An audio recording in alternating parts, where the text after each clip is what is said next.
normally would not be able to expose for. The Sony Alpha 7 series is a game changer, as Daniel mentions. It has allowed many leading photographers to rediscover their art.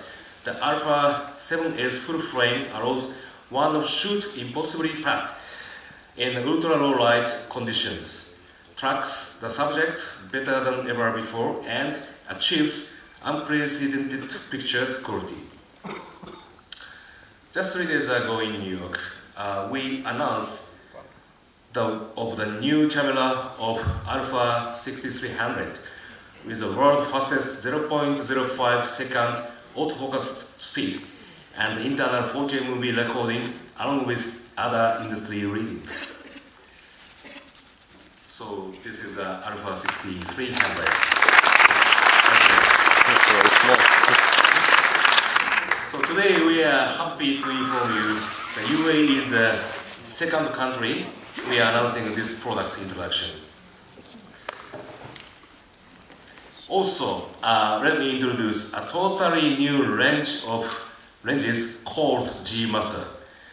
The 3 new lenses will be available, and they offer a supreme blend of high resolution and beautiful bokeh, and promise to expand the creator's amazing expression infinitely.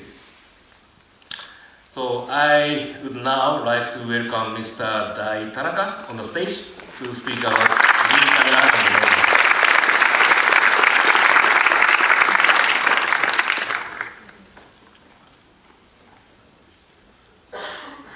Alright, good evening, ladies and gentlemen.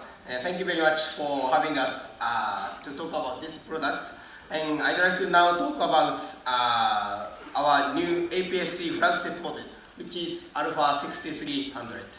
And firstly, please have a look at the video.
How is it? And then our Alpha new model, 6300, features a newly developed 24 megapixel CMOS sensor.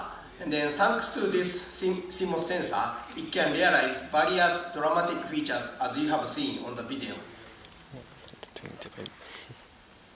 And now I'd like to go on to the G Master, which is a new brand for Sony flagship lenses. And then another video.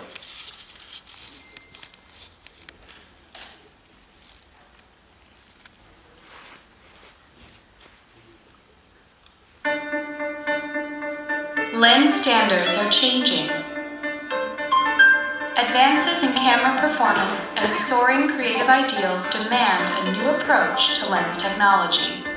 Lenses must evolve to remain ahead of the curve. With a clear vision of cameras of the future, Sony now redefines the lens.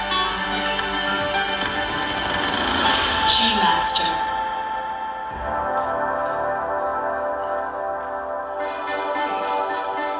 Overwhelming resolution that far exceeds my imagination. This lens tells a story with power and surprises me on every level.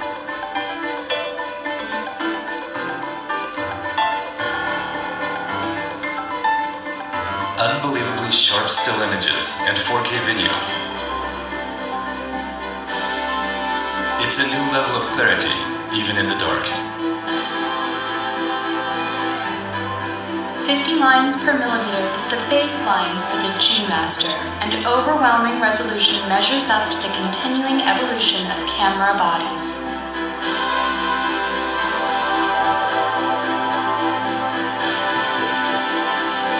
It's bokeh with quality that speaks to the heart. It's really expanded my artistry.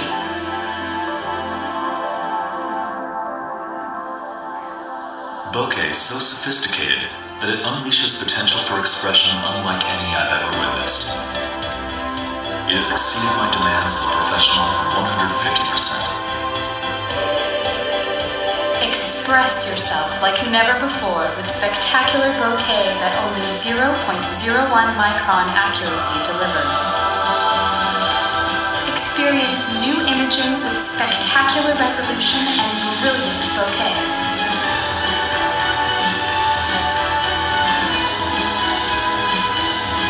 Tomorrow's lenses today from Sony G Master.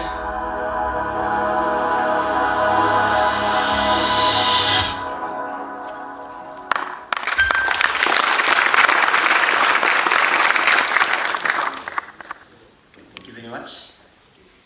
And then, as the video shows you, G Master is a supreme blend of high resolution and beautiful bokeh that expand creators like you your imaging expression infinitely. So, and G Master is truly ahead of the curve to meet the vision of the future camera. And here, the first G Master lineups: 3 lenses, 85 f1.4, 2470 2.8, 7200 f2.8, and then 2 converter lens. So you can see those lenses and the products at the Sony booth. So later on, please have a look. And thank you very much. So now I'm sure that you're eager to meet Brian. So I'd like to invite Brian Smith to share with us his wealth of secret on a great portrait photography.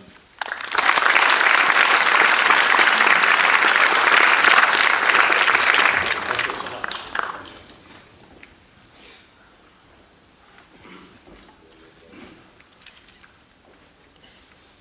So while we're getting that ready, I've been working with Sony now since 2008, and I'm going to give you guys some of the technical, but beyond the technical, one of the lines that Sony used this year at CES that I think perfectly sums up the brand. With all the new cameras and new lenses that they're releasing, they used a line that I think explains it best, which is enablers of creativity. And that's what I want you guys to take away from today, is like ways that you can be more creative, ways that as you're a portrait photographer, you can create better portraits. The title of this, David Hobby's given me a hard time because it's like talking about secrets and then giving them away, but it started off as a lecture that I was giving at Photo Plus Expo, and somebody complained, well, nobody ever tells the secrets. So it's like, I really have nothing to hide, so if there's anything that I can explain better to you guys, I'm very, very happy to. So, I think, are we possessed here? Or? This happens every time I do a presentation. I'll guarantee you, it's not those guys, it's me. I bring this out in technology, which actually says a lot for Sony because that works for me, but normally, there we go. Okay, great. Awesome, okay. So, yes, I've been a Sony artist since 2008. I'd like to thank them for bringing me out, and I'd like to thank Mohammed as well for letting me take up your stage tonight. I have always wanted to come here. As Mohammed mentioned, a bunch of my buddies are your instructors this week. So in addition to George Clooney, I've gotten drunk with many of them many, many times. So, take you through here. All right, so in terms of portrait photography, one of the big things that I get asked is is it difficult to deal with people with, shall we say, confident egos? And actually, people with big egos are a photographer's best friend.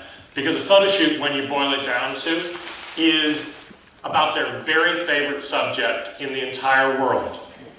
Themselves, exactly. So typically the type of people who would drive you crazy because they're very egotistical are a photographer's best friend. So for this portrait of Donald Trump, I always try to get in early to scout. Sometimes that means, getting to the CEO's headquarters an hour or two before, but preferably if I can get in the day before to get the idea. In this case, this was a shoot for New York Magazine. We went in there early to photograph Mar-a-Lago, Donald's Palm Beach mansion. So the day before, we're scouting and we see this swan fountain. And I think, what I'm sure you're all thinking, Donald Trump, angel wings, but of course, right? My wife and I work together, she's the stylist. She's like, we both like, this is the spot. And she's like, okay, but I gotta make a call. So she called, she had like all these suits reserved for him. She called up the stores and said, cancel everything that I've got pulled and give me every white suit you've got in 44 long. So we showed up the next day with nothing but white suits. His people were freaked out. They were like, oh, he's gonna look like Boss Hogg in a white suit. So you're in dilemma as a photographer. His minions didn't like the idea, so I just said, do you want to tell them that? And they all went scurrying off in different directions. But Donald walked in, took a look at my wife, and did what you could imagine, which is, oh, I've always wanted to be photographed in a white suit. I think I'll look really good in a white suit, don't you? So, yes, of course, Mr. Trump. I mean, down to the point of, we wanted him barefoot, and he asked, well, what about shoes? And we're like, I think you look great barefoot. And he goes, so do I. So that's how you sort of manage people like that. On the other hand, photographing somebody like Bill Gates, you have to know who you're photographing and how to. I always say it's more, the most important buttons that you're going to push are not on your camera, it's on your subject. So with Bill Gates, I can't take that same approach. He's very quiet and introspective. This was a cover shoot for Business Week magazine, and they had a cover line. This was back in the 90s, and they had a cover line something like Master of the Digital Universe. So we had this solar system star pattern in the background. But we're kind of thinking, going into this thing, it's going to look really cheesy if he's wearing his button-down blue shirt and sweater vest. So my wife came up with the idea, it's like, we're going to style him. Nobody had ever styled Bill Gates before, as you probably could imagine. So we show up with a black turtleneck. And when you're photographing somebody like that, they don't just show up and find out if you're ready. Of course, his assistant came down half an hour early, took a look at our tests, and said, okay, everything looks great. And then we told her that we'd love him wearing this black turtleneck. Just like, I don't know, he's in tech. Tech people don't really wear turtlenecks, I don't think so. But she took it with her. Half an hour later, he shows up wearing the thing, and we did this portrait. And it worked a lot better that way. So that little attention to detail, and then people a lot of times ask if the subjects, when you style them, do they ever adopt that style for their own use? And no, Bill Gates never went with the black turtleneck, but about a year later, one of his rivals, Steve Jobs, dumped his own bow tie and sweater vest in favor of a black turtleneck. And I like to use this as an example that Apple finally did steal something back from Microsoft, which was the mojo Bill Gates could have had. One of the coolest shoots I had at all times. So some of these ideas are our ideas. Sometimes it comes from the magazine. I don't have so much pride that if somebody's got a good pitch, I reject it. Like if I hear a great pitch, I'm going to go with it. And the coolest pitch I ever heard in my life was from my German photo editor at Time magazine, who called up on the phone and said, Brian, how would you like to fly to photograph Richard Branson wearing a spacesuit on his private island in the Caribbean? And I said, Dietmar, you had me at Branson. So the whole thing's a great pitch. We go down again the day before, scouting, finding our location. And that night I had dinner with Mr. Branson, and we're kind of, just small talk, really not too much about the shoot, and then he was the one who got serious and said, so I understand you found a location, what do you want to do? And I said, well, we saw the Windsurfer Beach, which was this little spit of sand out in the water with like a great view of the Caribbean. I think it would look really great if we photographed you there as the sun came up. We'll have nothing but like water, and we see a bit of water sky, and we see a bit of Necker Island. And he was like, oh, I see. Well, the sun comes up at 5:30 in the morning. And I think, oh, you idiot. You just ask a billionaire to get up at 5:30 in the morning. But before I can backtrack and say, well, I can light it and make it look good, he said, so I think the two of us should be on the boat at 5. So that's when the photo gods are smiling your way, when you've got a billionaire getting up at 5 o'clock in the morning to put on a spacesuit for you in his private island in the Caribbean. And by the way, this was Christmas Eve morning. Yeah, coolest guy ever. So this is kind of, I'll mostly show you what we call the hero shots, the ones that end up getting published, but to help you out, for those of you guys who are publication photographers or you know, shooting for commercial work or whatever, it's like you can never just go, here's the shot. I have to give my editors lots of options. So in addition to like this 3/4 look, we also did full body looks as well. You know, all those sort of things. This was potentially a cover, so we want to have room for tight, but also something really tight. So moving in and moving out, I'm going to talk more about that later, but covering it at different angles, having different options. You know, we even, like, when we kind of exhaust the options on this beach, I asked him if he'd mind changing back into his street clothes, and at this point, he's very happy to take off the spacesuit. So we did this picture, which was great. Time Magazine ended up making him one of the nominees in Time's Man of the Year. So he didn't win that year, but he was one of the 10 that mattered. So they came back and used this. So while you're set up, you do as many options as you can. This was sort of our number 2 location, backup location. It worked out really great because it's like right where the boat took off. So having that backup is like, you know, then when we're done with it, we go back to shore, get him back in the spacesuit, and do this thing, which sort of reminded me of like if he had landed on Mars. So looking for those different locations you can come away with. And then my biggest piece of advice to all of you, if you're ever in the middle of the Caribbean on Richard Branson's private island and you get an opportunity to have him photobomb you and your wife for your Christmas card, go with it. Here's Leslie Nielsen. This was for a magazine called Draft. It was the first shoot that I did for them.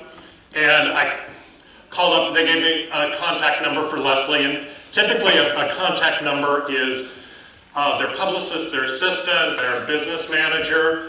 And you can imagine how shocked I was when I called the number and I hear this big booming voice from Leslie Nielsen going, hello, this is Leslie, what can I do for you? So I explained that I was there for calling up, I was getting ready to photograph him, and I thought maybe we could talk over locations and wardrobe. And he said, oh, I'll be wearing my tuxedo. Well, okay.